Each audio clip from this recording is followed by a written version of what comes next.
கிறிஸ்துவுக்குள் பிரியமானவர்களே, இந்த நாளுக்கான மாலை நேரம் அண்ணா அப்போஸ்தலனாகிய பவுல் கொரிந்து சபைக்கு எழுதிய 2 நிருபம் 6 அதிகாரம் 13 வசனம்.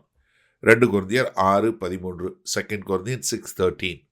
ஆதலால் அதற்கு பதிலீடாக நீங்களும் பூரிப்பாங்குகள் என்று பிள்ளைகளுக்கு சொல்லுகிறது போல உங்களுக்கு சொல்லுகிறேன்.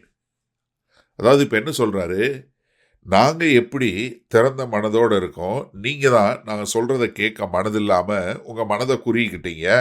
அதுக்கு பதிலாக பூரிப்பாகுங்கள் என்று தமிழில் மொழிபெயர்க்கப்பட்டிருக்கு. நீங்கள் திறந்த மனதோடு இருங்க. எப்படி? நாங்கள் சொல்கிறத கேட்கக்கூடிய ஒரு திறந்த மனதோடு. ஏன்னா உங்களை நீங்களே குறுக்கி கொள்ளாதீங்க, உங்களை நீங்களே கேட்காம குறுக்கி கொள்ளாதீங்க. மாறாக நீங்கள் எப்படி இருங்க, ஒரு திறந்த மனதுடன் நாங்கள் சொல்கிறத கேட்கக்கூடிய திறந்த மனதோடு இருங்க, பூரிப்பாகுங்கள் என்று. எப்படி சொல்கிறேன்? நான் ஒரு ஊழியக்காரனாக உங்களுக்கு சொல்லலை. நான் ஒரு கிறிஸ்துவினுடைய ரகசியங்களை அறிவிக்கிற ஒரு ஊழியக்காரனாக நான் சொல்லலை. உங்களை கிறிஸ்துவுக்குள்ளே வழி நடத்தினவனா சொல்லலை. எப்படி சொல்கிறேன்? ஒரு தகப்பன் தன் பிள்ளைகளுக்கு சொல்லுவது போல. ஏன்னா இப்போ என்ன, என் இருதயத்தை நான் உங்களுக்கு திறந்து காட்டுறேன். நான் உங்களுக்கு தகப்பன் மாதிரி. அப்போ தகப்பன் தன் பிள்ளைகளுக்கு புத்தி சொல்லுவது போல நான் உங்களுக்கு புத்தி சொல்லுகிறேன். இதே கொரிந்தி சபைக்கு 1 நிருபத்தில் எழுதும்போது 1 கொரிந்தியர் 4:14 சொல்லும்போது, உங்களை வெட்கப்படுத்தும்படி நான் இவைகளை எழுதவில்லை, நீங்கள் எனக்கு பிரியமான பிள்ளைகள் என்று உங்களுக்கு புத்தி சொல்லுகிறேன். இங்கே சொல்லும்போது என்ன சொல்றாரு? பிள்ளை மாத்திரம் இல்லை, நீங்கள் பிரியமான பிள்ளை. ஒரு குடும்பத்தில் பிள்ளை இருக்கு, அந்த பிள்ளை கேட்பதற்கும் அந்த பிள்ளையை நேசிப்பதற்கும் பிரியமான பிள்ளையை நேசிப்பதற்கும் ஒரு பெரிய வித்தியாசம் இருக்குது. அதனால் நான் என்ன பண்ணுறேன், உங்களுக்கு சொல்கிறது ஒரு பிரியமான பிள்ளைக்கு தகப்பன் எப்படி புத்தி சொல்லுவானோ. ஏன்னா பழைய ஏற்பாட்டில் உபாகமம் 6 அதிகாரத்தில் நம்ம பார்க்குறோம். 6 வசனத்திலிருந்து ஆண்டவர் என்ன சொல்கிறாரு, ஒரு தகப்பன் தன் பிள்ளைக்கு என்னெல்லாம் சொல்லிக் கொடுக்கணும், தேவனுடைய வார்த்தையை கருத்தாக போதிக்கணும். எப்போ? உட்காரும்போது, நடக்கும்போது, நிற்கும்போது, படுத்திருக்கும்போது, சாலையில் போகும்போது, எல்லா நேரத்துலையும் அவனுக்கு தேவனுடைய வார்த்தையை சொல்லி கொடுக்கணும். அது மாத்திரமில்லை, நெத்தியில் எழுதிக்கணும், கையில் ஞாபகம் குறிச்சா இருக்கணும், வீட்டில் நிலைகளில் போடணும்.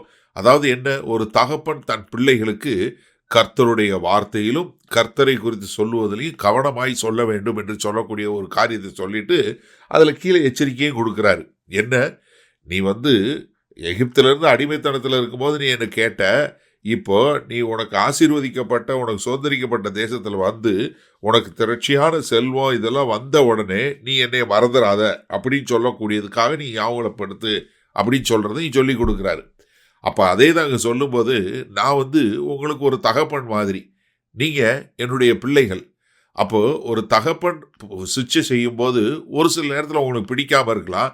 ஆனால் நான் சொல்கிறது என்ன, உங்களுடைய நன்மைக்காக ஒரு தகப்பனை போல நான் புத்தி சொல்கிறேன்.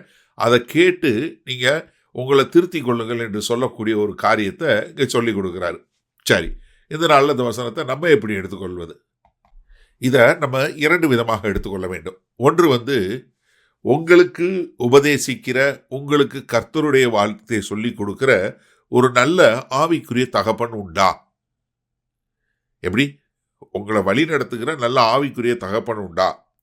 அப்படி ஒரு தகப்பன் இருந்தால் நீங்கள் அவங்களுக்கு கீழ்ப்படியணும்.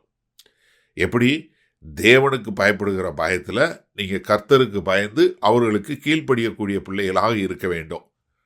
ஏன்னா ஆண்டவர் சொல்லும்போது, இதை பழைய ஏற்பாட்டிலையும் சரி புதிய ஏற்பாட்டிலையும் சொல்லும்போது, யாத்திராகமம் 20 அதிகாரத்தில் இருக்குது, புதிய ஏற்பாட்டில் எபேசியர் 6 அதிகாரத்தில் முதல் 2 வசனங்களில் இருக்குது. என்ன, ஒரு தாய் தகப்பனுக்கு கீழ்ப்படிஞ்சு நீங்கள் வாழ்ந்தீங்கன்னா இந்த பூமியில் உங்களுக்கு நீண்ட ஆயுசு உள்ளது என்று சொல்லி கற்பனைகளிலே ஒரு பிரமாணத்து அதிக ஆசீர்வாதத்தோடு கூடிய பிரமாணம் அதுதான் சொல்லப்படுது. அப்போ நீங்கள் அப்படிப்பட்ட ஒரு தகப்பனுக்கு கீழ்ப்படியணும். 2வது, இந்த கீழ்ப்படிகிறதுல என்னென்னா, நீங்கள் கர்த்தருக்கேற்ற சிக்ஷையிலும் கர்த்தருக்கேற்ற போதனையிலும் நீங்கள் இது பண்ணணும். அதே எபேசியர் 6:4 சொல்லும்போது என்ன, கர்த்தருக்கு பிள்ளைகளை கோபப்படுத்தாமல் வளருங்க, ஆனால் கர்த்தருக்கேற்ற சிக்ஷையிலும் கர்த்தருக்கேற்ற போதனையிலும். இன்றைக்கு சபையில் ஒரு தேவனுடைய வார்த்தையை போதிக்கக்கூடியவர் ஒரு பாவத்தை குறித்தோ ஒரு ஒழுக்கத்தை குறித்தோ கண்டிக்கும் போது இன்றைக்கு மக்கள் என்ன பண்ணுறாங்க, அதெல்லாம் சரியாக வராது, இந்த பாஸ்டர் சரியில்லை, நம்ம வேறு சர்ச்சுக்கு போயிடுவோன்னு. ஹலோ, எப்படிங்க? இப்போ உங்கள் வீட்டில் ஒரு சண்டை, உங்கள் வீட்டில் உங்கள் அப்பா திட்டுறாரு, உங்களை திருத்தணும்னு பார்க்குறாரு. உங்களை திருத்துறதுக்கு அவர் திட்டினாருன்னா உடனே நீங்கள் என்ன வேறு இடத்துக்காக போகிறீங்க? வேறு வீட்டுக்கா சாப்பிட போகிறீங்க? இல்லையே. அப்போ எப்படி ஒரு தேவனுக்கேற்ற போதனையிலும் சிக்ஷையிலும் போது உங்களை கண்டித்து உணர்த்தக்கூடிய சபையில் நீங்கள் நிலைச்சு நில்லுங்க. ஏன்னா உங்களை கண்டித்து உங்களை திருத்தணும்னு சொல்லக்கூடிய காரியம் அது கர்த்தருக்கேற்ற சிக்ஷையாக இருக்கும்போது நிச்சயமாக நீங்கள் அதை கேட்டு நீங்கள் தான் திருத்தணுமே ஒழிய சபையை மாற்றக்கூடாது. அப்போ ஒரு நிமிஷம் சிந்திச்சு பாருங்க, நீங்கள் திருந்துறீங்களா இல்லை சபையை விட்டு மாறுறீங்களா? எது உங்களுக்கு பிரியமாக இருக்கு? வல்ல பிதாவே, இந்த அருமையான நல்ல நாளுக்காய் நன்றி. இந்த செய்தியை கேட்டுக்கொண்டு இருக்கிற ஒவ்வொருவரும் ஒரு நல்ல ஆவிக்குரிய தகப்பனுக்கு, புத்தி சொல்லுகிற தகப்பனுக்கு கீழ்ப்படிந்து சபையை மாற்றுவதில் தங்களை மாற்றி வாழ எங்கள் தேவன் கிருபை பாராட்ட வேண்டுமாய் இயேசு கிறிஸ்துவின் நாமத்தினால் ஆசீர்வதிக்கிறோம் வல்ல பிதாவே, ஆமேன். கர்த்தர் உங்களை ஆசீர்வதிப்பாராக. நாம் நாளை காலை தினசரி தியானத்தில் சந்திப்போம். Good night.